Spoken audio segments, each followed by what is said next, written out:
Graça e paz, meus irmãos, minhas irmãs. Estamos dando início a mais uma escola dominical. A paz, meu amor. Até, graça e paz. Minha esposa já está aqui presente. Quero saudar a todos na graça e na paz do nosso Senhor Jesus Cristo. Já vai deixando aí, como sempre, a sua saudação para a gente ver que você está conosco. Peço sempre aquele minutinho para a gente compartilhar aqui o nosso... com os nossos grupos da igreja, mas já vai deixando aí sua saudação para a gente ver que você está com a gente aqui online. Hoje o tema vai ser muito legal.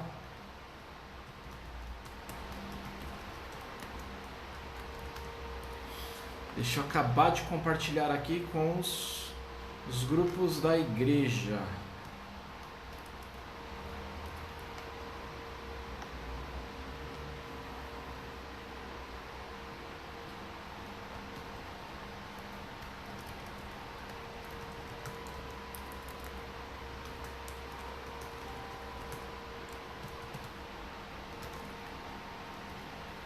Amém, meus irmãos. Acabando aqui de compartilhar, peço só um segundinho. Se você quiser abrindo a sua Bíblia para iniciarmos, nós estaremos lendo hoje, estudando um pouquinho de 1 Pedro. 1 Pedro, capítulo 4, do 7 ao 11. Se você já quiser aproveitando e abrindo, pegando o seu caderno, a sua caneta. Enquanto eu termino de passar rapidamente aqui nos grupos da igreja...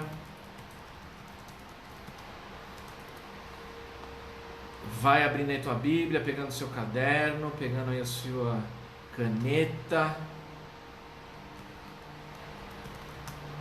Opa, peraí que isso aqui deu errado. Deixa eu pôr aqui, aí.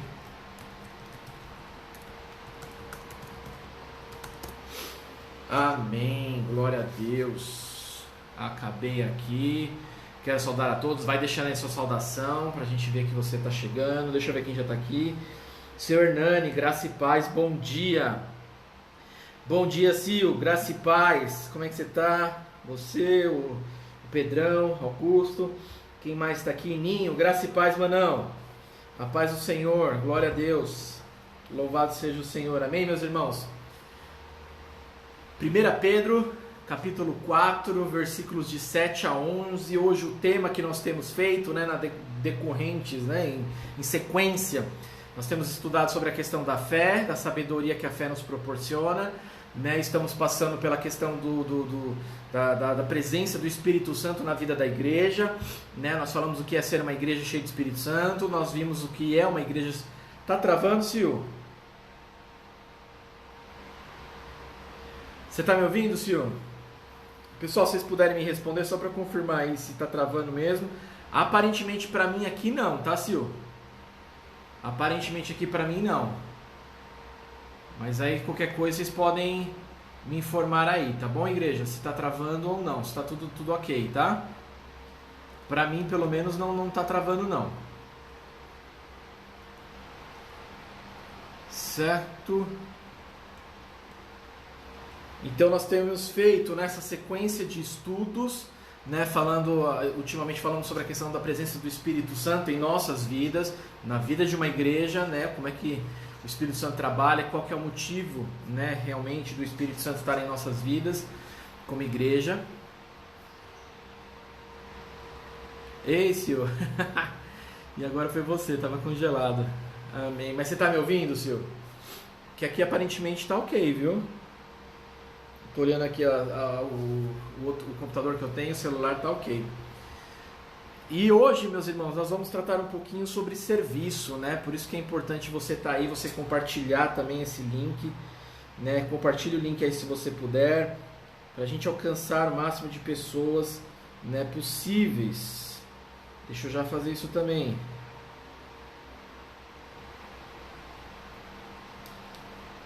Amém? Glória a Deus. Deixa eu começar então. Vamos orar, meus irmãos. Não sei se você já teve a oportunidade agora de orar pela manhã, se não, vamos fazer agora junto e pedindo a Deus sabedoria para continuar nos nossos estudos. Amém?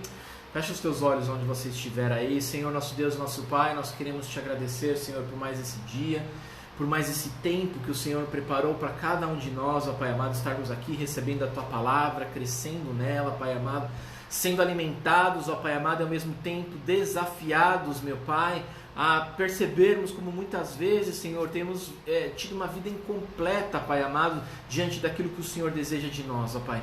E falo isso, Senhor, não para nos diminuirmos, mas para sermos confrontados e animados, ó Pai, a realizar um serviço de excelência ao Senhor, dispormos, ó Pai amado, as nossas vidas, nossos ministérios, nossos dons, nossas aptidões, ó Pai amado, a favor do reino dos céus, Pai.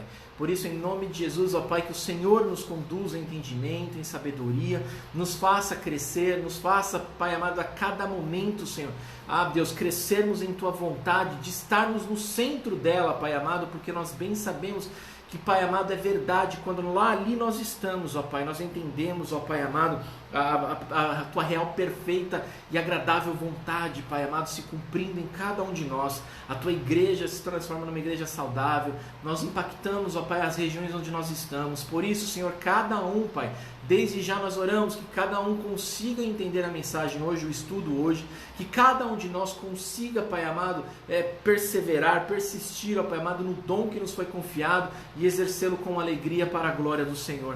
Em nome de Jesus Cristo nós pedimos o auxílio do Teu Espírito para a glória do Senhor. Amém, amém e amém. Amém? Legal, obrigado, Sr. Nani. Fechou, Sil, que bom, tá perfeito, né? Sr. Nani, Dona Léo, as crianças, né, também, não sei se eu citei elas, né, se não cito agora, né, faço uma menção. Amém, meus irmãos, vamos ler o texto bíblico, né, e como eu sempre peço, sempre como deixo, né, hoje eu não vou deixar uma pergunta, né, hoje eu vou fazer uma leitura de uma história, já que o tema hoje é justamente sobre a questão do serviço, né, uma igreja cheia de espírito, ela serve, né, e eu quero agora, vou fazer uma leitura, né, de um texto que eu achei muito interessante, mas antes disso eu quero ler o texto bíblico com vocês, tá bom?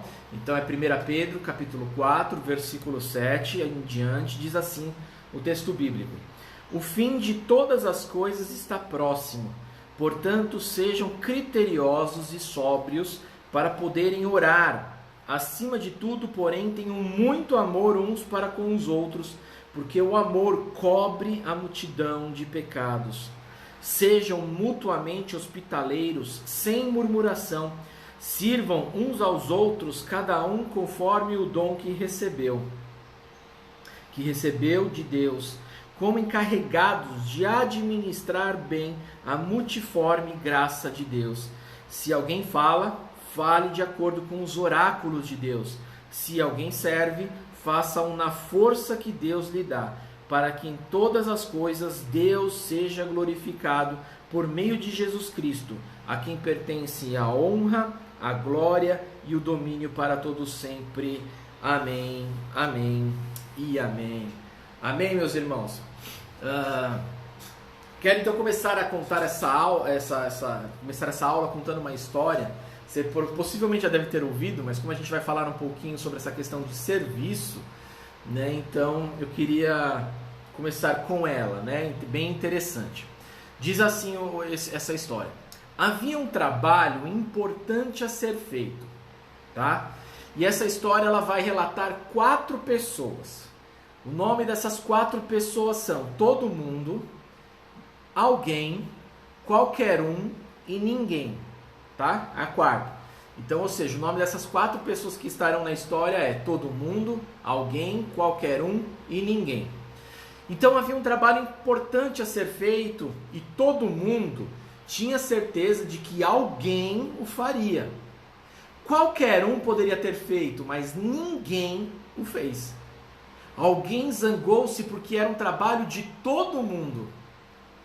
Todo mundo pensou que qualquer um poderia fazê-lo, mas ninguém imaginou que todo mundo deixasse de fazê-lo.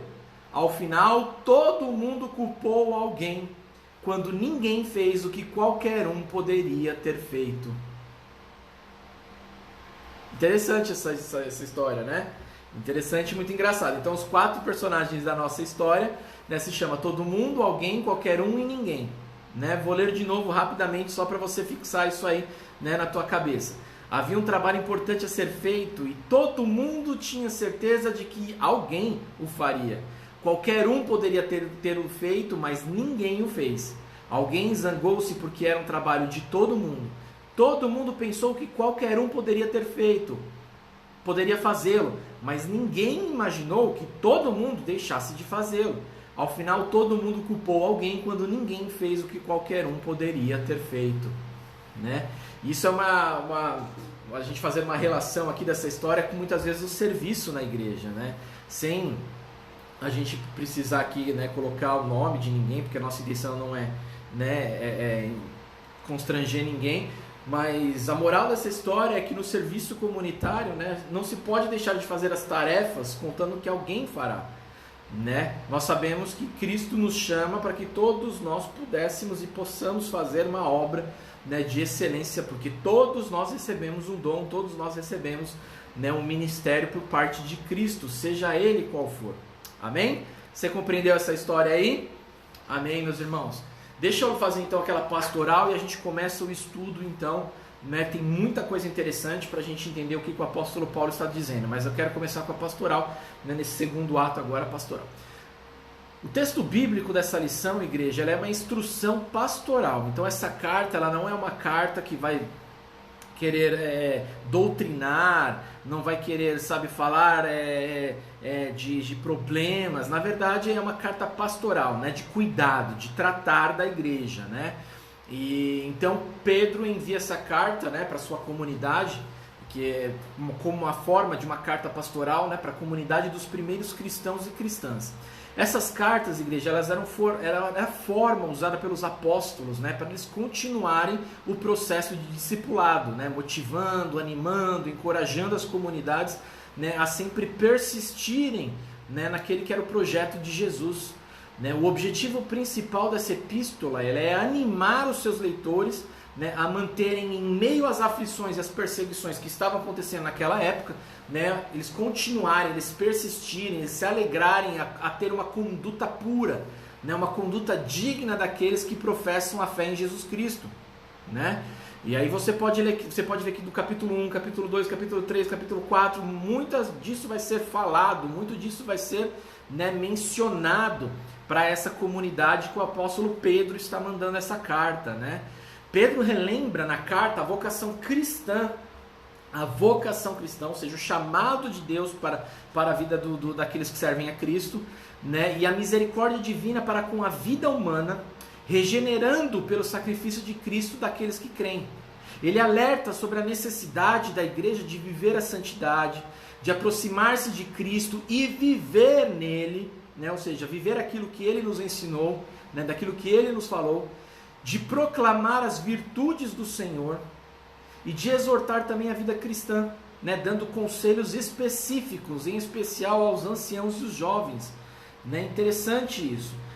Entre as diversas recomendações, igreja, do apóstolo Pedro, estão os deveres de pessoas cristãs em relação ao próximo, né, tendo Cristo sempre como nosso modelo e levando em conta também o fim de todas as coisas, que é esse texto que nós lemos agora, 1 Pedro 4,7. Se você ler de novo aí o versículo 7, você vai ver que ele começa falando, né, que deveriam se levar em conta o fim de todas as coisas, né?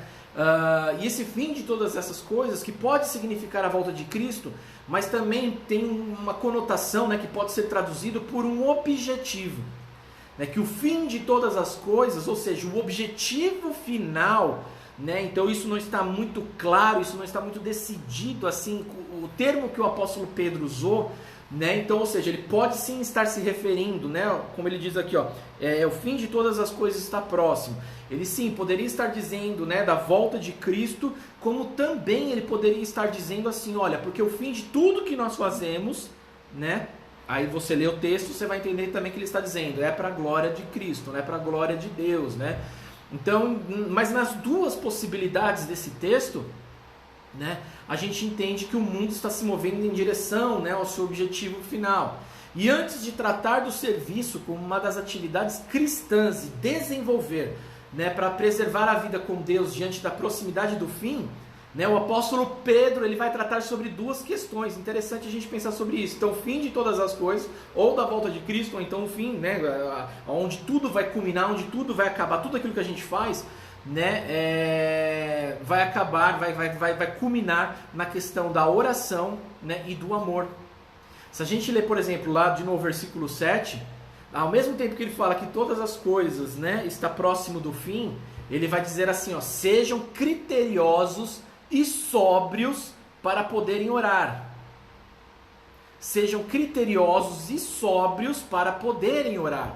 O termo grego que se utiliza aqui, né, dessa palavra, criteriosos, né, é ser sensato, é ser sábio.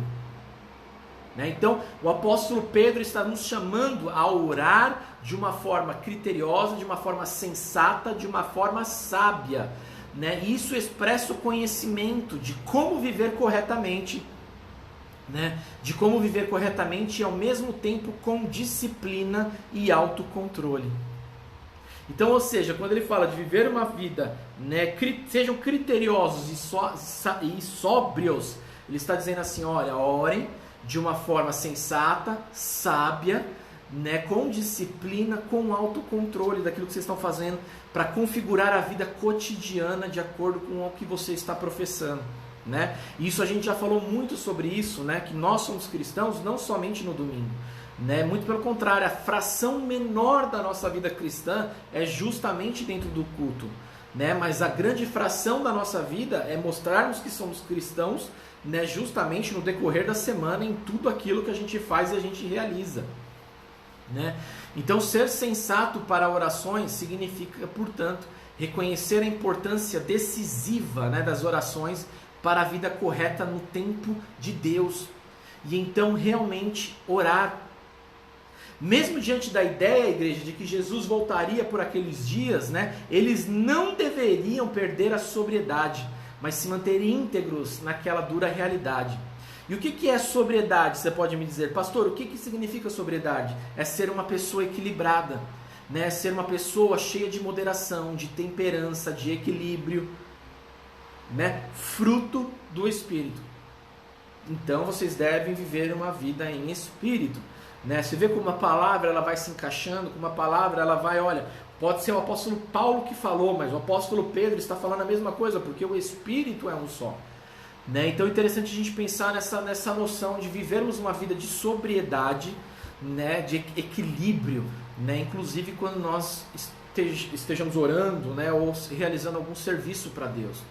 Ao falar de proximidade de todas as coisas, o apóstolo não busca criar um estímulo, igreja, sabe, para paralisar as pessoas com medo, sabe, para paralisar as pessoas das comunidades em suas práticas, né? Pelo contrário, a comunidade de fé precisa compreender que a mensagem do Evangelho e anunciar a plenitude do reino, comprometendo-se com a realidade do tempo presente, pois sabe que já há sinais do reino em si mesmas.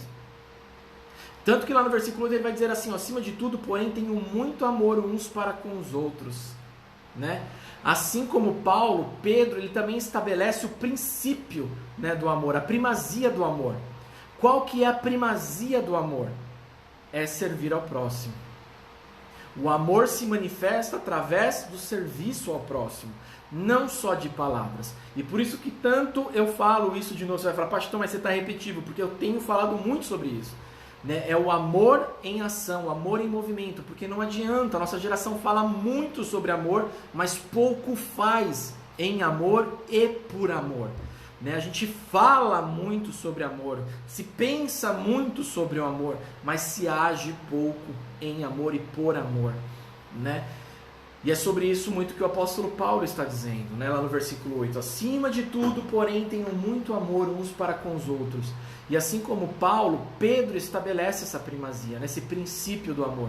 Algumas traduções, para vocês terem uma ideia, igreja, trazem a expressão ardente, intenso, profundo, enfatizando, né, também a qualidade do amor, cujas características o próprio apóstolo Paulo, vai lá em 1 Coríntios 13, ele descreve também. Ainda que eu falasse a língua dos homens e falasse a língua dos anjos, sem amor eu nada seria. Porque o amor tudo suporta, tudo faz, tudo Tudo, o amor, o amor age, o amor suporta. O serviço que começa com a hospitalidade, igreja, né? E já que a gente está falando sobre amor, desse texto ele fala sobre hospitalidade também, então o serviço que começa com hospitalidade, ela deve ser uma expressão deste amor, que se origina em Deus e é vivido para Ele. O serviço cristão de uns para com os outros, né, ela é uma marca da igreja que deve ser preservada até o final dos tempos. É a manifestação do amor pelo qual a igreja cristã será reconhecida como seguidora de Cristo. É o amor. Este serviço ele tem grande abrangência, né? Ele atender as pessoas em suas necessidades, né, dentro e fora da comunidade de fé, servir nos diferentes espaços da igreja local.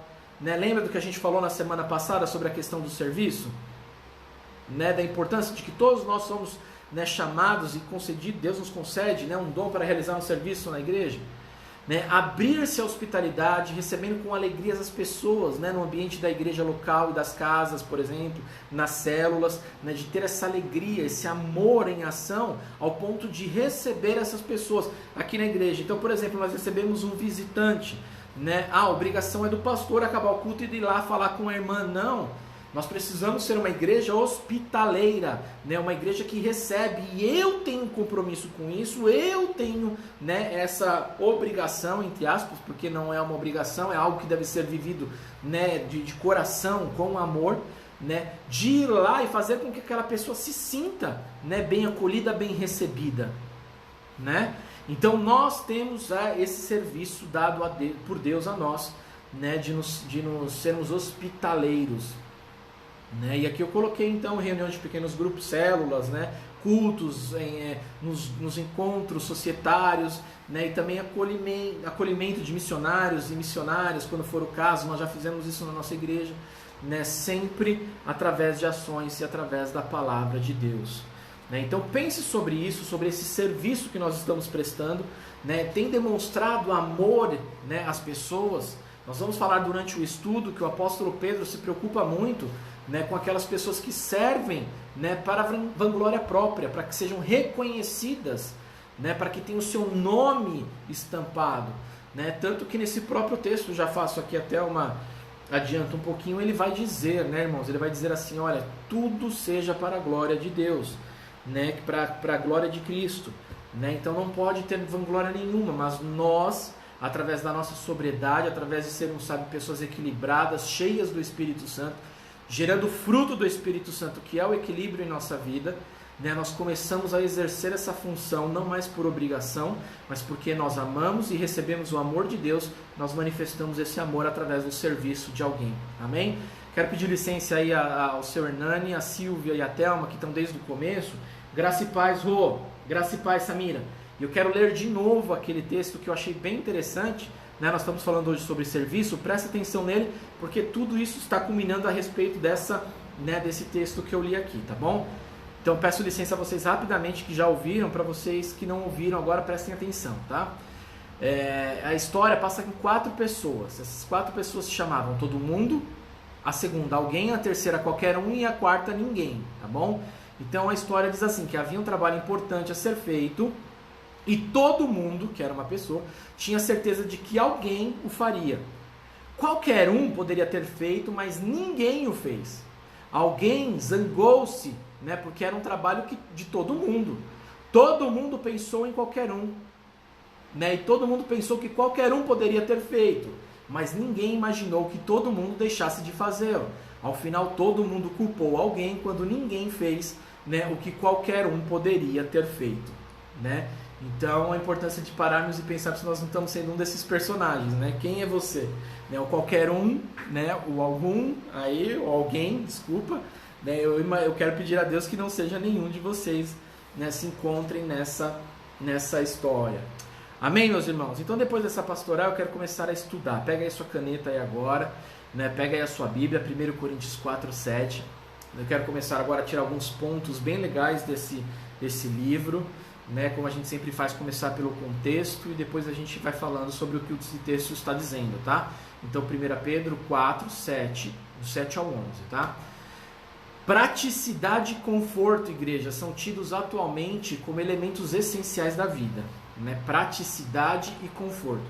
Mas ao mesmo tempo em que as tecnologias aumentam o acesso à informação, elas diminuem o trabalho, elas acabam levando muitas vezes ao individualismo, né? Nós tendemos a procurar uma igreja, por exemplo, que esteja pronta, né? Uma igreja pronta, né? Onde podemos participar sem muito trabalhar, né, em investimento de tempo. Então, ou seja, é muito mais fácil, aquilo que eu tenho falado também, aquelas igrejas de serviço, né? Ou seja, é uma igreja toda estruturada para que 10 pessoas, eu estou falando 10, mas pode ser 20, 30, né, pessoas trabalhem, né, enquanto ela não há nenhum tipo de cobrança ou desenvolvimento, né, de sua vida ministerial, porque o que eles querem, o que importa é realmente você esteja lá, né, participando, você tem aquela sensação do culto e depois você vai embora, né? O que importa são números, né, e não a transformação de discipulado, né? Então nós temos, junto com essa mudança de era que nós estamos vivendo, nós também estamos sendo convidados também a viver esse tipo de vida dentro das igrejas. Nós estamos procurando igrejas prontas, né, onde podemos participar sem muito trabalho e investimento de tempo. A gente não precisa investir tempo, né, até mesmo nos relacionamentos, né? Então você entra nessas mega churches, você participa do culto, foi uma bênção, né? E você sai de lá, você não conversou com ninguém, você não falou com ninguém, você não abraçou ninguém, você não orou com ninguém, você não, deixa eu ver, pensar, né? Você não olhou para ninguém, porque normalmente essas mega churches são todas escuras, né? Você não consegue nem enxergar do lado, né? Então, ou seja, você não tem essa prática, é um cristianismo muito individual, né? Individualista, na verdade, desculpa. Né? Porém, o desafio do Evangelho, igreja, não é ser servido, mas é servir. O desafio do Evangelho, que vai nos revelar quem é Cristo Jesus, e ele diz isso com todas as letras, né? Pois o Filho do Homem não se manifestou para ser servido, mas para servir, né? Então o Evangelho nos desafia a servir e a não ser servido. E a primeira carta de Pedro, ela nos fala um pouco sobre essa perspectiva. Né? Se a gente ler, por exemplo, o tema de toda a carta de 1 Pedro, se você pegar a síntese da carta, né, é o processo do crescimento em Cristo, né? Porque é uma carta pastoral. Então Pedro não está querendo dizer coisas novas, doutrinas novas, né? Mas como uma carta pastoral, ele está levando as pessoas a um crescimento em Cristo, né? Tudo que ele fala é para que as pessoas entendam, compreendam e cresçam em Cristo Jesus. A sua intenção é tratar de importantes preceitos, né, que devem reger toda a existência da vida cristã. E esses preceitos, igreja, têm a ver com a ética, tem a ver com a integridade, tem a ver com consciência, tem a ver com convicção, né? Então 1 Pedro vai tratar sobre isso nessa carta pastoral. E essas convicções, né, essa integridade, consciência, convicção e ética, né, elas alteram toda a forma da gente ser e da gente também se relacionar. Pedro, ele fala da esperança, mas também ele fala de santidade, ele fala também de amor e ele fala também de serviço, né, como pilares na vida cristã que não dá para serem separados. E que aquelas comunidades que estavam recebendo essa carta dele deveriam trabalhar, né, para mudar o jeito de ser, individualistas, né, para viver de uma forma comunitária. Irmãos e irmãs, o que eu tenho visto de gente, né, que tem vivido uma vida solitária, espiritual, cristã, né? Eu digo isso sem medo, que existem muitas igrejas que ferem, mas tem gente que está usando também o seu individualismo para fugir das igrejas, para fugir de um comprometimento de viver em corpo. Se você duvida disso, tem uma aula da escola dominical, o que nós falamos? Lembra sobre o Espírito Santo? Nós somos cheios do Espírito. O Espírito nos impulsiona a viver em comunidade, por mais difícil que seja, né? Mas somos impulsionados. A palavra de Deus nos impulsiona a viver em comunidade. Não dá para viver isolados, né? Isso é balela, é mentira do diabo. Só que muita gente tem entrado nesse discurso. Por que, igreja? Sim, reconheço que muitas igrejas ferem, mas eu também reconheço que é muito do eu, do que eu quero, do que eu penso, né, em contrapartida do que a palavra nos diz. Porque a própria palavra não diz que a convivência em comunhão vai ser fácil, vai ser tranquila, vai ser maravilhosa, não. Mas há exortação para que haja continuidade, perseverança, como nós olhamos aqui, né, do amor de uns para com os outros. A palavra qualquer livro. Você que de repente pensa que você não precisa de uma igreja, você está lendo comentários de outras pessoas. Você não está lendo a Bíblia. Você está sendo dominado. Eu conheço uma pessoa que eu estou tratando, meus irmãos, né? Não é nem da igreja aqui. E isso está enraizado nela. E ela lê, sabe, no Facebook, aqueles comentários de nós somos igreja, nós não precisamos estar reunidos. A igreja de Cristo não tem placa. Amém. Mas onde é que vocês se reúnem como igreja? Como é que vocês vivenciam o amor de uns para com os outros? Como a Bíblia inteira nos conduz a entender, como o Espírito nos impulsiona a viver. Então, olha só que coisa legal, né? Como é uma carta pastoral, estou novamente fazendo uma pastoral com você. Pare para pensar se você não está vivendo o seu evangelho e não o evangelho de Cristo. Para de ser hipócrita. Né? Para de achar, tipo, ah, não, mas as igrejas não tem homens, tem... Eu posso dizer uma coisa para você. Aqui não. Ah, pastor é tudo safado. Aqui não. Eu falo por mim. E eu sei que conheço outros milhares também que não são. Então começa a parar de ser, como eu digo, né, crente mimimi, né, e leia a palavra de Deus para você entender e parar de ser, sabe, esse crente bebê, né, de 50 anos aí de vida cristã. Né, de 50 anos de vida cristã. Não precisa estar na igreja. Precisa. A palavra diz isso. O Senhor nos impulsiona. Né, para de ouvir esses babaquinhos aí, sabe, que não tem vida nenhuma com Deus, de que acham que conhecem o Evangelho. E eu tenho feito aqui um trabalho de quase 8 meses falando para a igreja sobre isso, tratando a igreja. Aí eu estou tratando uma pessoa que não é da igreja e ela lê um babaquinha lá que nunca fez um curso, sabe, nunca leu a palavra direito e fala assim, não precisa estar na igreja, o Espírito está onde a pessoa está. Né? E aí a gente acha aquilo legal. Por quê? Porque eu também sou chamado pela nossa sociedade a ser individualista, a não me relacionar com ninguém. Não é verdade? Eu estou mentindo, gente?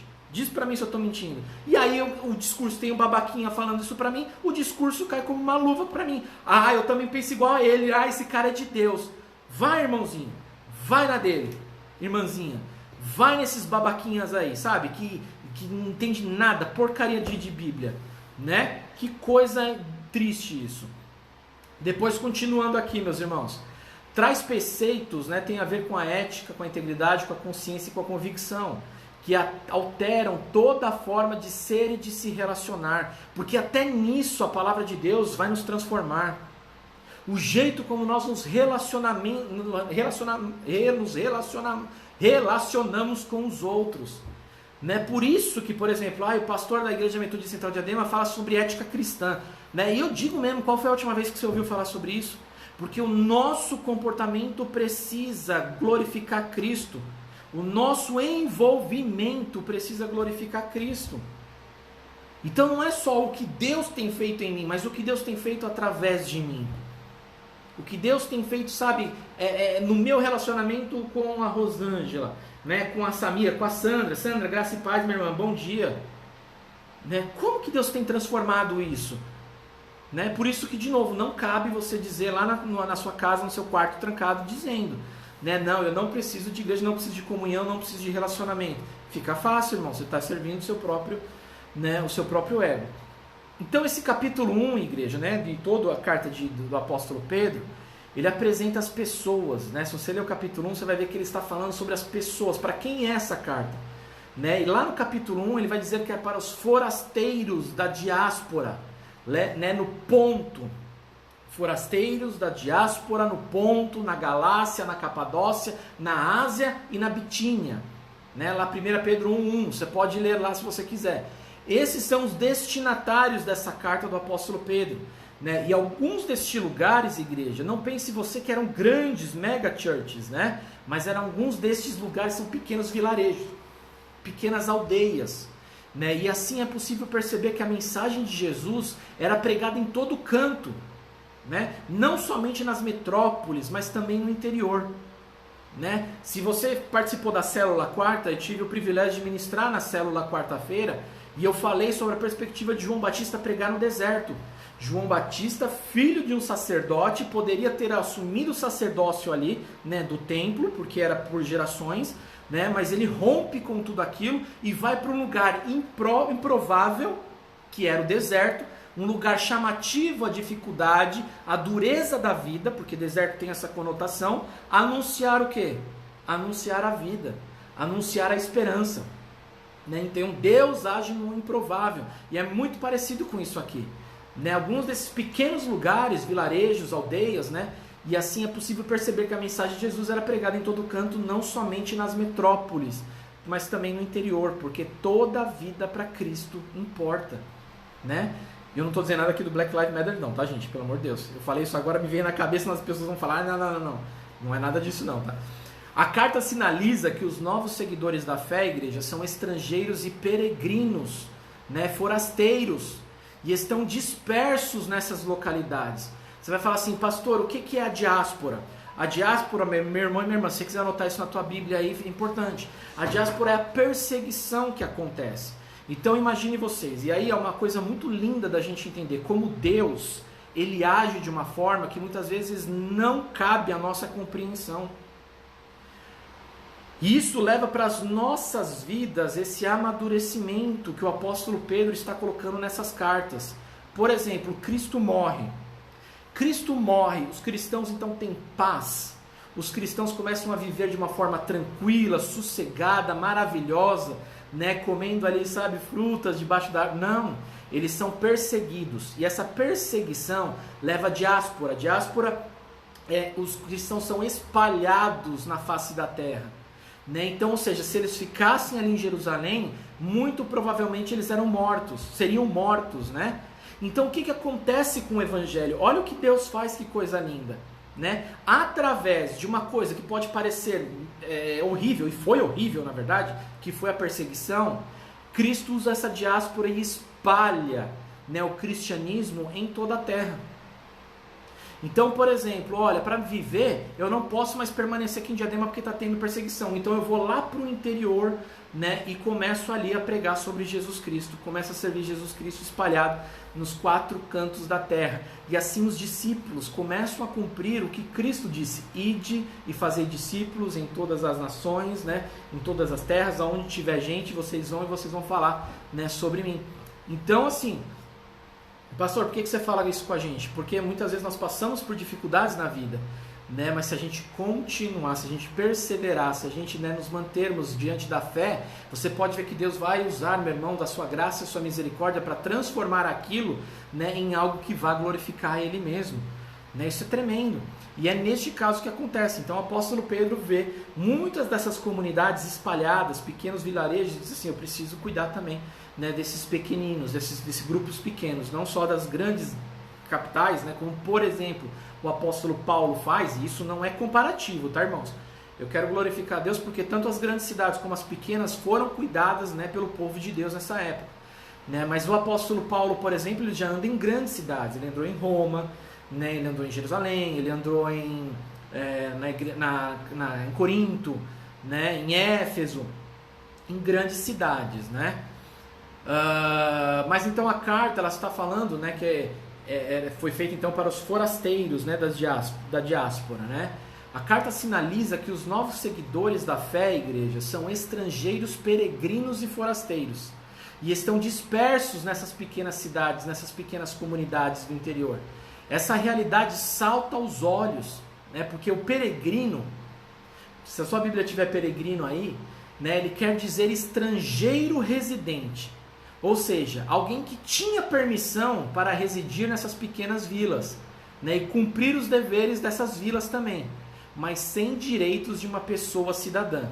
Existia essa diferença, tá, irmãos? Então, assim, esses peregrinos, eles tinham a condição de viver nessas pequenas comunidades, né, mas tinham que obedecer ali o que tinha que ser feito, né, fazer o que tinha que ser feito, mas não tinham direitos.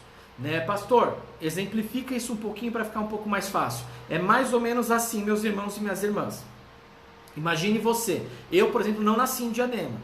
Eu nasci na zona norte de São Paulo. E eu vim aqui para Diadema para pastorear. eu posso ser considerado, diante dessa lógica, como um peregrino.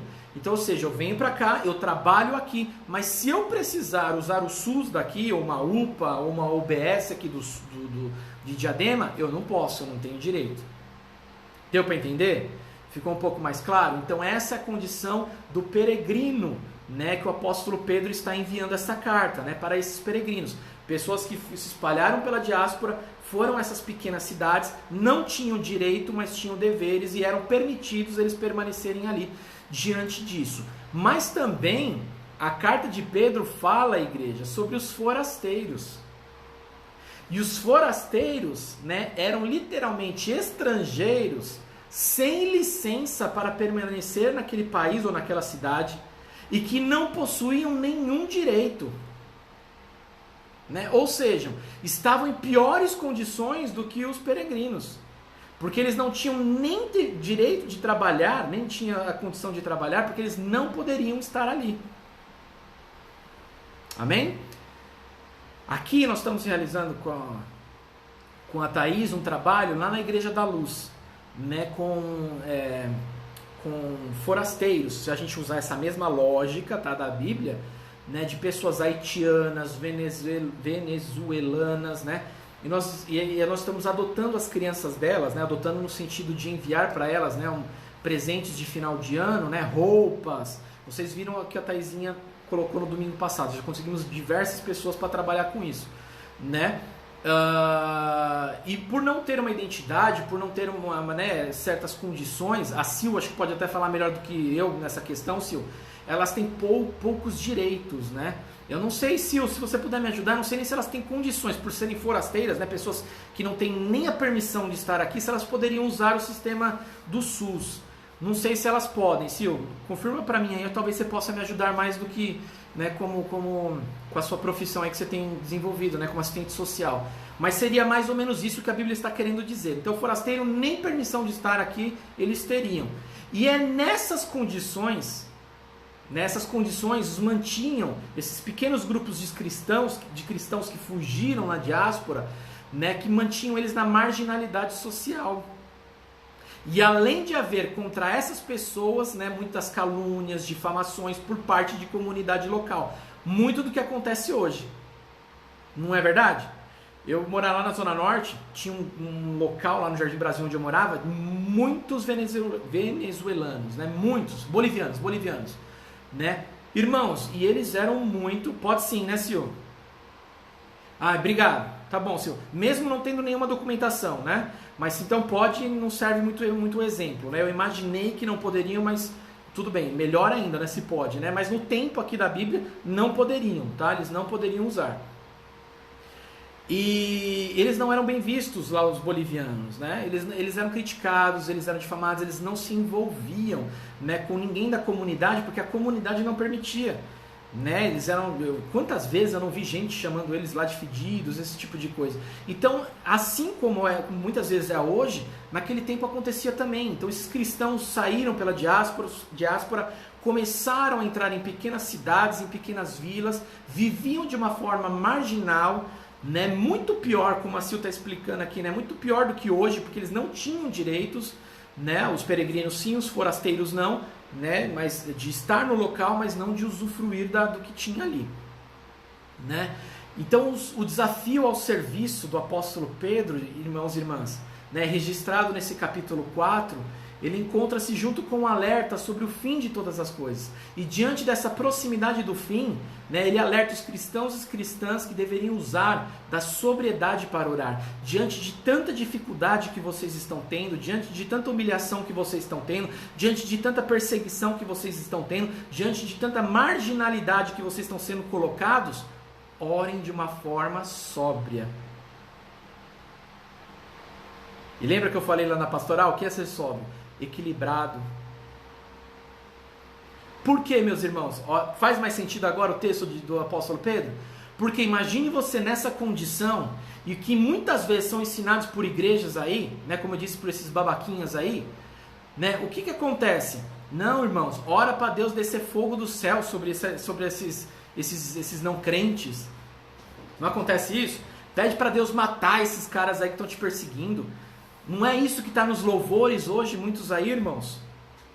Não é isso que está nos louvores aí? Né? Eu sempre cito lá, né, o sabor de mel, né? Quem te viu na prova e não te ajudou, vai você... Que isso, irmãos? Né? E o apóstolo Pedro, justamente ao contrário, ele diz, nessa mesma situação que vocês estão vivendo, ore com sobriedade, sejam equilibrados na oração. Né? Cuidado, não vai pedir, Deus, mata esses caras aqui e me dá essa terra. Não, não faça isso. E no versículo 8 ele ainda vai desafiar esses irmãos na fé, esses cristãos da diáspora, no versículo 8, a ter muito amor uns para com os outros. Lembra que eu falei na pastoral? Porque a marca de um cristão é o amor. Não é o saber, mas é o amor. Não é o quanto você tem, mas é o amor.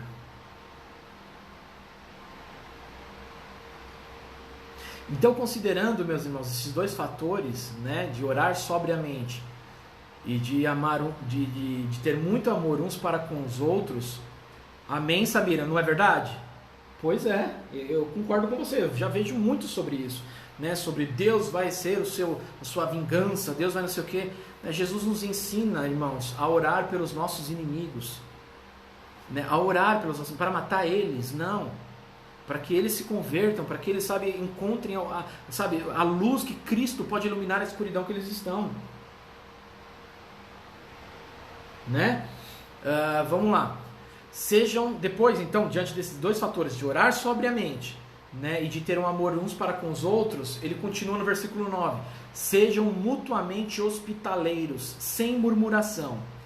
E nesse contexto da perseguição, igreja, ao povo peregrino, né, e estrangeiro, que nós falamos o que é ser peregrino, o que é ser estrangeiro, deveriam acolher as pessoas que não tinham para onde ir e onde viver.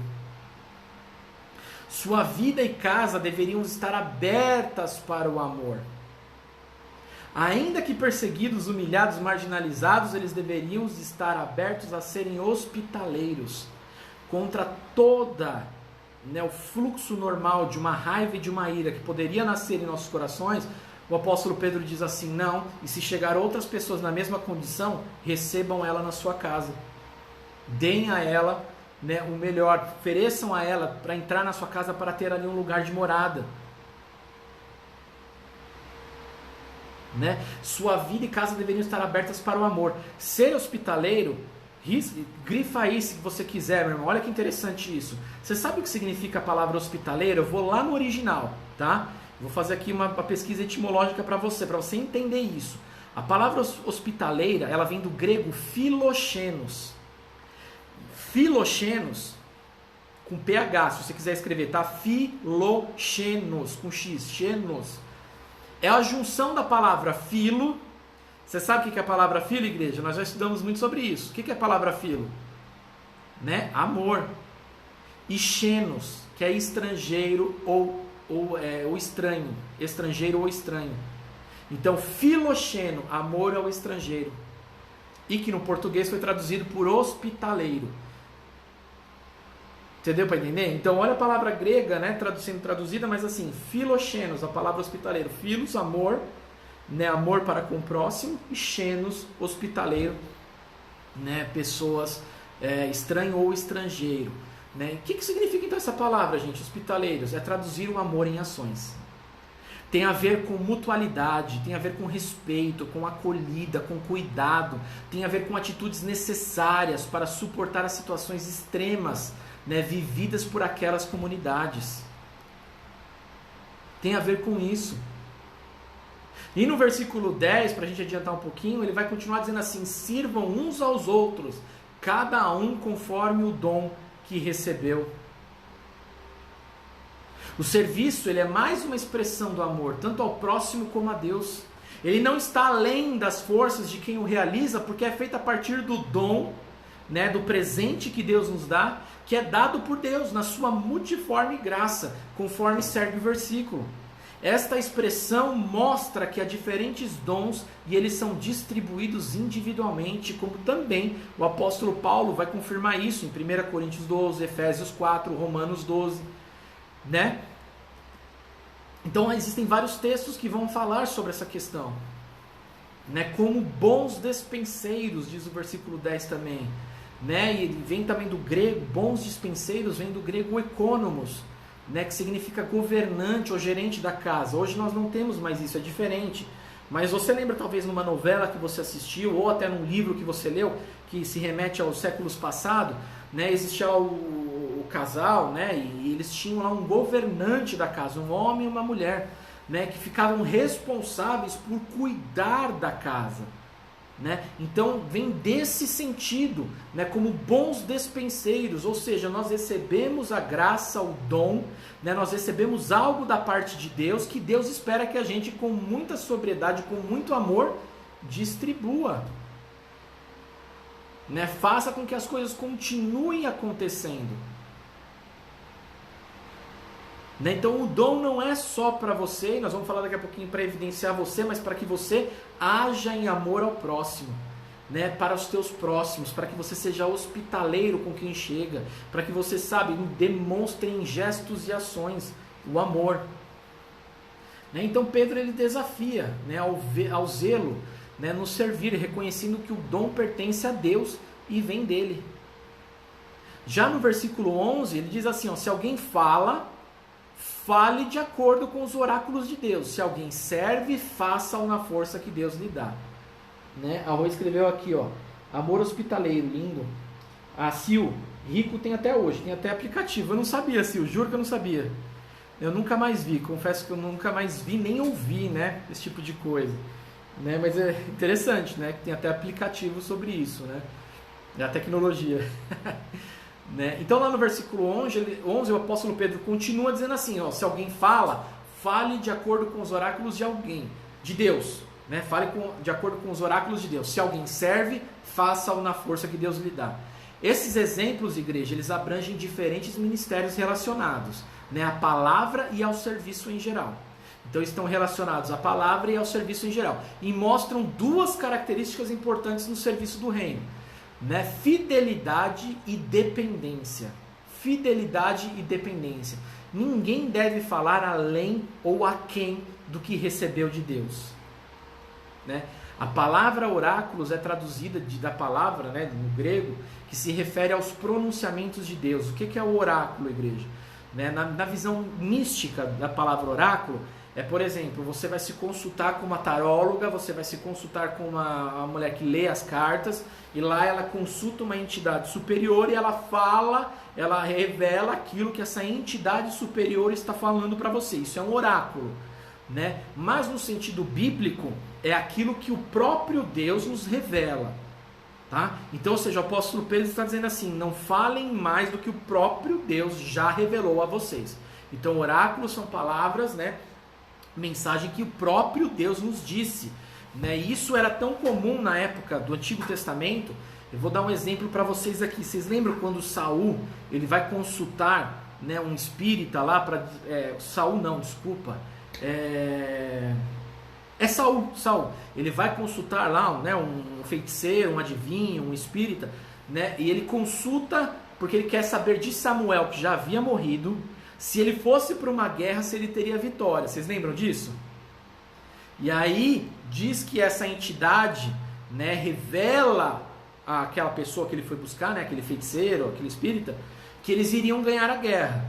E Saul sai todo pimposo, né? Recebia um oráculo de Deus, que não era de Deus, né, de que eu vou ganhar a guerra. E o que acontece se você acompanhar os textos lá? Você vai ver que Israel tomou uma lavada lá do outro exército lá, porque não foi Deus quem revelou esse oráculo, não foi Deus quem deu essa palavra, né? Não foi Deus que revelou aquilo a ele, tá bom? Então o oráculo é nesse sentido, e o apóstolo Pedro está dizendo exatamente isso, né? De que ninguém deve trabalhar, deve falar, né, além ou aquém do que recebeu de Deus, nem além e nem aquém, nem a mais e nem a menos, né? E ninguém deve trabalhar na sua própria força, nem tampouco desanimar, mas sim usar a força com que Deus supre seus filhos e suas filhas. Quando eu digo, irmãos, né, de novo, insistentemente eu digo isso, quando você se propõe a fazer algo por Deus, você pode até não se sentir capaz, mas é Ele quem te chamou, Ele é quem te capacita a fazer essa obra. né? O objetivo do serviço mútuo, né, ele também é declarado pelo apóstolo Pedro, né, quando ele diz assim, ó, para que em todas as coisas Deus seja glorificado por meio de Jesus Cristo. Né? Então, ou seja, o serviço que é fruto dos dons recebidos pela multiforme graça de Deus, ele beneficia o próximo e pode alegrar quem o pratica. Quem o pratica fica feliz e ele beneficia quem? O próximo. Se você for ler Paulo, você vai ver que o dom serve para quê? Para a edificação do corpo de Cristo, construção, consolidação do corpo de Cristo. Né? Mas acima de tudo glorifica o nome do Senhor, que tem domínio sobre todas as coisas por todos os séculos. Amém? Você tem alguma pergunta? Você tem algum comentário, meu irmão? Manda aí enquanto eu tomo um pouquinho de água. E a gente já entra aqui. Eu tenho comentário aqui, ó. Sil, eu lembro, Saul cara de pau, já estava despreparado, mas não se arrependia. Exatamente. Despreparado não, né, Sil? Desesperado, né? Se escreveu exatamente isso. Ele vai consultar, né, um feiticeiro lá. Para consultar Samuel, né? Então, igreja, para a gente terminar, a igreja é a presença de Deus no mundo. A igreja é a presença de Deus no mundo. Por isso que a figura do corpo, Cristo é o cabeça. Ele é quem pensa, ele é quem manda, ele é quem ordena, é ele quem destina o corpo a realizar ações. Mas quem executa? É o corpo. É o corpo que executa. Por isso que nós somos, né, o corpo de Deus, né, a presença de Deus no mundo, né, um dom que ultrapassa os limites, né, denominacionais.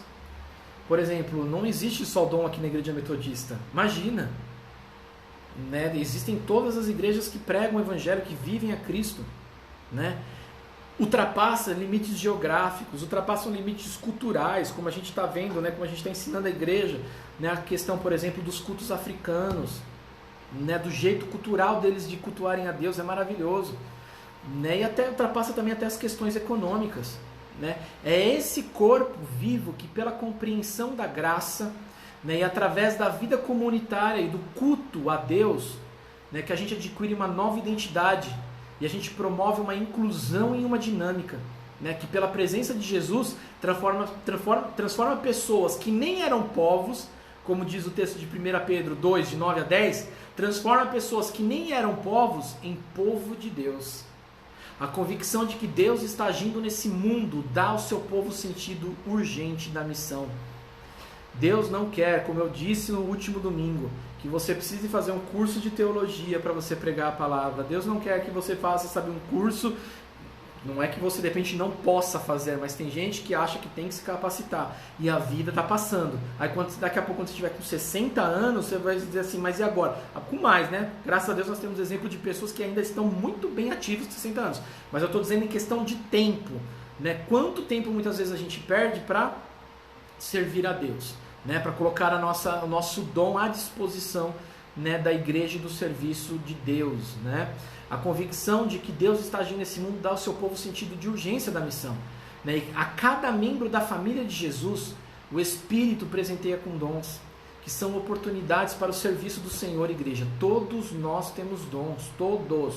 Se você tem Jesus na sua vida, se você já confessou a Jesus, você vive por Ele, você recebeu esse dom da parte de Deus, né? Os dons são diversos, mas o objetivo é um só: glorificar a Deus servindo ao próximo. Você pode ser do ministério pastoral, do ministério missionário, do louvor, sabe? Você pode cuidar do templo, você pode dedicar-se à ação social, você pode dedicar ao ensinamento na igreja, sabe? Ao participar da vida comunitária com outra função que eu nem listei aqui, né? Mas todos eles são necessários e fundamentais para a igreja de Cristo, para o corpo de Cristo. Tudo faz parte do serviço, né? Do cuidado produzido pela igreja, né? E conforme... Não, dona Léo, não. Oráculo é aquilo que nós recebemos da parte de Deus, tá? O profeta, ele é alguém que tem essa liberdade, né, em receber as coisas de Deus. Mas o que ele recebe, o que o profeta recebe é o oráculo, é a palavra de Deus, tá bom? Profeta é ministério, tá? Oráculo é palavra, né? E outra, oráculo não são só palavras que Deus revela, não, tá, irmãos? É essa palavra aqui. Nós vamos ver um pouquinho mais para frente que os outros textos que falam sobre a questão do oráculo, eles estão falando exatamente sobre o que já foi revelado, tá? Mas não impede também de que eu creio que Deus fala com a gente também, tá? Profeta é ministério, tá? Oráculo é palavra, né, concedida, tá bom? Então, diante de tudo isso que eu falei, pastoral, missionário, louvor, cuidar do templo, dedicação social, do ensino da palavra, tudo isso faz parte da glória, né, para glorificar ao Senhor com os nossos dons, tá bom? Para terminar, conforme Pedro nos ensina, a igreja, é preciso viver o serviço, né? E como a gente pode viver o serviço? Como? Quero colocar questões práticas aqui. A primeira coisa, a partir da oração, né? Como viver o serviço? A partir da oração. Né? Era assim na igreja primitiva, né? O serviço e a missão eram discernidos e distribuídos a partir da oração.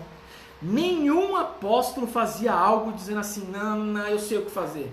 Diz lá em Atos dos Apóstolos que tudo aquilo que eles iam realizar, eles oravam ao Senhor, né? Para que tivessem o discernimento e a sabedoria de fazer a melhor escolha. Lembra daquela fase que o apóstolo Tiago diz lá em Atos dos Apóstolos?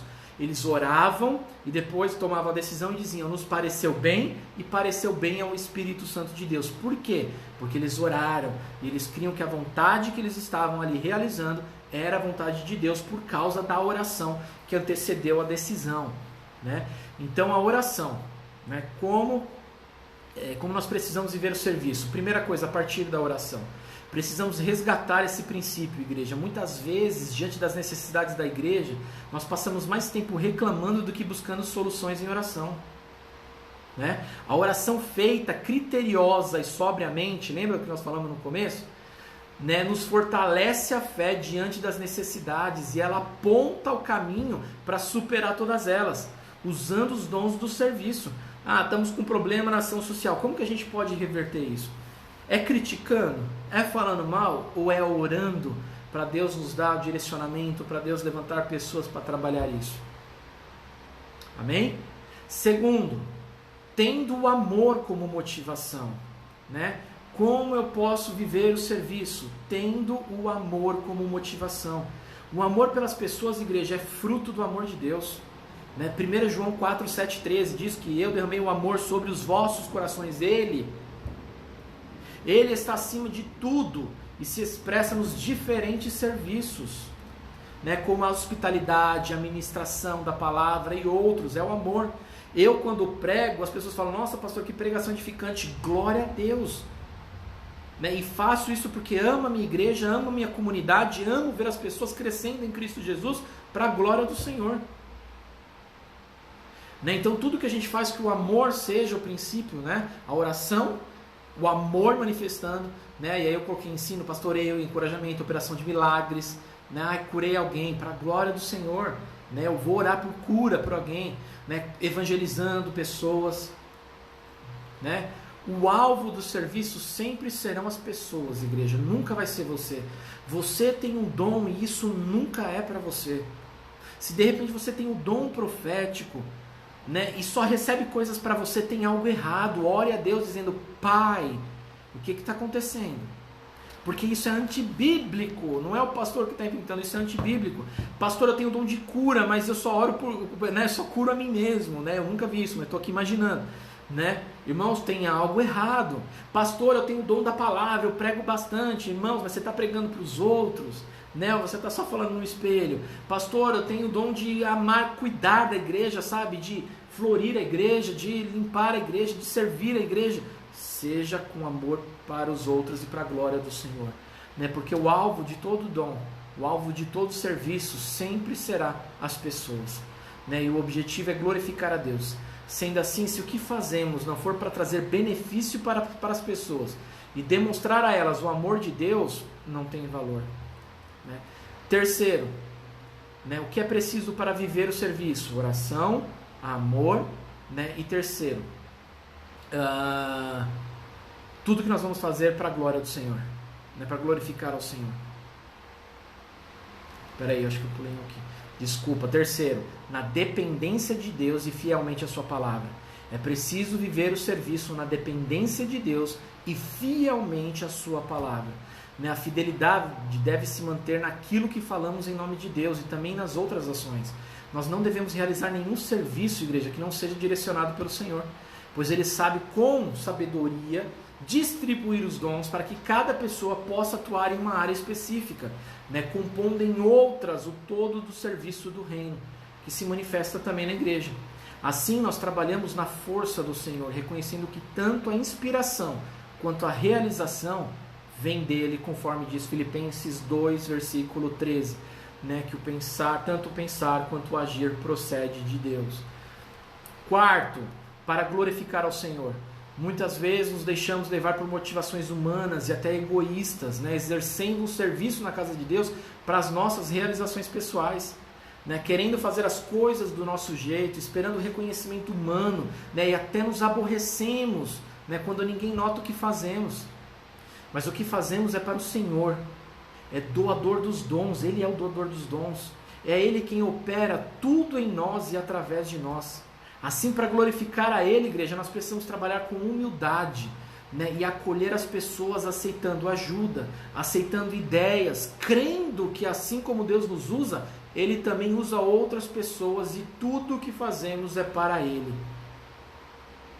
Interessante nós pensarmos nessa dimensão, meu irmão, minha irmã, né, que tudo que nós fazemos é para a glória dele, porque muitas vezes também nós temos um dom, a gente começa a trabalhar num dom na igreja, né? O dom, pastor, eu amo, faço isso por prazer, para glorificar ao Senhor, né? Vou citar de novo aqui o exemplo, né, de limpar a igreja, mas a gente não quer ninguém que nos ajude, porque depois Deus manda uma pessoa, não, sou eu quem faço. Você já viu gente assim? Tem, não tem? Eu já presenciei gente assim, não, sou eu quem faço. Não, irmãos, Deus está enviando essa pessoa para ajudar, para a glória dele, para você, sabe, receber, como nós falamos aqui, de uma forma hospitaleira, né, e deixar ela desenvolver o dom que existe nela também, né? No louvor lá, né? Louvor, não, sou eu quem ministro. Opa, deixa outra pessoa, né? Não, sou eu que... Não, você já começou a frase com sou eu, já tem alguma coisa errada, né? Porque tudo que nós fazemos é para a glória do Senhor, para glorificar ao nosso Deus. Amém? São esses 4 pontos aqui práticos que eu queria deixar com vocês, né? Que horas são, irmãos? Deixa eu ver aqui. 11h38, já passamos, né? E para terminar agora, quero ler aquela história agora de um ponto de vista diferente, tá bom? A história que eu contei sobre o ninguém, sobre o alguém, sobre o todo mundo e que ninguém faz nada, né? Mas agora quero contar essa história de uma outra forma, né? Que havia um trabalho importante a ser feito, né? E todo mundo tinha certeza de que alguém o faria. Qualquer um poderia tê-lo feito, mas todo mundo quis fazer. Ninguém se zangou porque todo mundo fez. Ao final, alguém percebeu que porque todo mundo fez o trabalho, terminou mais cedo. Por isso dava tempo de descansar e de se divertir. Todo mundo resolveu participar e ninguém ficou de fora. Aleluia, glória a Deus. Amém, meus irmãos? Olha a diferença das duas histórias, daquela que nós lemos no começo e dessa para o final. Amém? Quando todo mundo faz, todo mundo fica feliz e o Senhor é glorificado em nome de Jesus. Amém? Quais são as áreas do serviço da igreja, né, que precisam de pessoas? Né? Eu tenho orado para que você se levante. Nós estamos precisando de pessoas para trabalhar com crianças na nossa igreja. Nós estamos precisando de pessoas para trabalharem na área de ação social, né? Nós estamos precisando de pessoas, né, que trabalhem no louvor, né? Então assim, olha quantas possibilidades nós temos. E termino como pastor da MSD dizendo: pastor, mas eu sinto no meu coração de fazer um trabalho diferente, nenhum desses que o Senhor disse. Amém. Igreja é lugar de servir. Nós vamos criar essa possibilidade, né? Então pastor, eu penso... Desculpa, irmãos, não vem nada na minha cabeça agora, tá? Vou só sugerir aqui. Pastor, eu quero participar, quero criar um ministério de asa delta na igreja. Desculpa, não veio nada aqui na minha cabeça, tá? De asa delta, né? Irmãos, nós vamos dar espaço para você abrir e trabalhar o seu dom na área de ministério de asa delta. Por quê? Porque você precisa desenvolver esse dom que eu sei que vai servir os outros, vai glorificar a Deus, vai receber outras pessoas, né? Então são tantas as áreas da igreja que nós estamos precisando de ajuda, né? E eu quero terminar depois dessa lição convidando você, meu irmão e minha irmã, né, com o dom que Deus colocou. Eu sei que o tempo não é muito oportuno, né, mas vai trabalhando, porque isso vai acabar, a igreja, né? As boas notícias dessas vacinas estão chegando, e esse tempo vai acabar, e vai chegar o tempo onde nós estaremos nos reunindo novamente como comunidade, e nós precisamos, né, sair como igreja, né, para alcançar outras vidas. E é aí que eu pergunto, aonde você vai servir? Amém? Então pense sobre isso, ore sobre isso, né, para que quando tudo isso passar e nós pudermos trabalhar, né, normalmente aqui como igreja, você seja uma pessoa que sirva, você seja uma pessoa independente da área que seja, irmão. Se qualquer pastor você não falou nenhuma, não tem problema, mas eu quero atingir aquela que Deus tem te dado. É esse dom que eu quero atingir aí, que eu quero dar liberdade para você trabalhar na igreja. Tá bom? Amém, igreja? Deixa eu ler alguns comentários aqui, ver se tem alguém. Amém, Sil. Concordo, viu, Sil? A gente está sempre pronto para criticar, mas nunca para sugerir, né, Sil? Preciso depender de Deus o tempo todo. Amém, Rô. Tudo pela glória de Deus. Somos tão pequenos. Glória a Deus. A Sil aqui concordando, glória a Deus. O Alex, Ministério Evangelístico do Pudim. Pô, quem sabe, né? Quem sabe a gente não alcança pessoas pelo pudim e a gente prega o evangelho depois, Sil. Aleluia, meus irmãos e minhas irmãs. E diante dessa palavra, então, eu quero terminar orando pela sua vida, né, que você vai ficar disponibilizado já no Facebook essa aula, depois nós vamos mandar pelo YouTube, né? Eu quero pedir, falou com você? Você conhece alguém, meu irmão, que tem um dom extraordinário, que está parado, que a pessoa escondeu o seu talento, né, conforme aquela parábola do talento, né? Compartilha esse link, manda para ela, né? Daqui a pouquinho eu coloco o link do YouTube, se você preferir, compartilha o link do YouTube, né, com essa pessoa, deixa ela ser abençoada com essa palavra, deixa ela ser confrontada com essa palavra, né, porque nós precisamos, né, colocar os nossos dons como serviço, né, a favor do reino, para a glória do Senhor e para a manifestação do amor ao nosso próximo. Feche os teus olhos onde você está aí. Senhor, nós queremos te agradecer, Senhor, por esse tempo, nós queremos te agradecer, Senhor, Pai amado, porque verdadeiramente, Deus, tivemos a oportunidade, Senhor, de glorificar ao Senhor através desse estudo, meu Pai.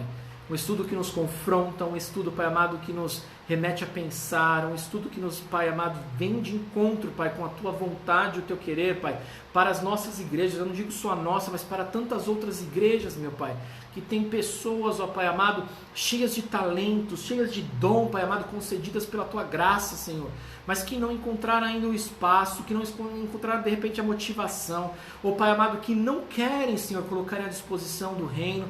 Pai, em nome de Jesus, que esta palavra, que o Teu Espírito, Senhor, agora conduza essa palavra ao nosso coração, Pai, para ela germinar, para ela criar fruto, Pai amado, para que, Deus, como nós temos ministrado aqui, Senhor, no tempo oportuno, Senhor, nós estejamos aqui pessoas trabalhando, Pai, com as nossas necessidades, como eu, como pastor, tenho orado, Senhor, Pai amado, por ministérios que nós precisamos, ó Pai amado, de pessoas que se disponham, Senhor, a servir, Pai, em nome de Jesus Cristo, meu Deus. E eu creio que esta igreja, Pai, já tem uma igreja cheia, que o Senhor já derramou abundantemente, Senhor, bênçãos, dons, ó Pai amado, sobrenaturais, para agir, Pai amado, nesta igreja, em nome de Jesus Cristo, meu Deus. Levante, desperta, ó Pai amado, essas pessoas, ó Pai, para estarem junto conosco, glorificando ao Senhor, Pai amado, e espalhando o amor, Pai, nessa diadema, Pai. Em nome de Jesus que nós oramos e agradecemos. Amém, amém, amém. Amém, meus irmãos. Lembrando, 15 horas tem a escola dominical dos nossos juvenis, né, às 18 horas, culto de Santa Ceia. Você que estará presente, nós temos aqui já, né, os nossos cálices preparados. Você que está em casa, prepare o seu pão, né, fique firme aí às 18 horas, vai ser uma grande festa de celebração ao nosso Deus, amém? Glorificar a Deus, rememorando o grande sacrifício que Ele fez por nós. Igreja, Deus abençoe você, um bom domingo, fiquem com Deus. Sil, obrigado, Sil, glória a Deus pela sua vida. Rô, Deus abençoe. Samira, seu Hernani, Alex, quem mais aí? O Ninho tá aí também, né? Vai deixando aí, meu irmão, sua saudação, que Deus te abençoe em nome de Jesus, você tenha um domingo abençoado. A Sandra tá aí também, glória a Deus. Valzinha tá aí também, glória a Deus, bom domingo. Quem mais está aqui, irmão? Sandra, eu já falei, né? O Sr. Hernani, Dona Léo, as meninas. Deus abençoe vocês, bastante gente, graças a Deus, amém? Deus abençoe, irmãos. Fiquem com Deus. Um beijo. Tchau.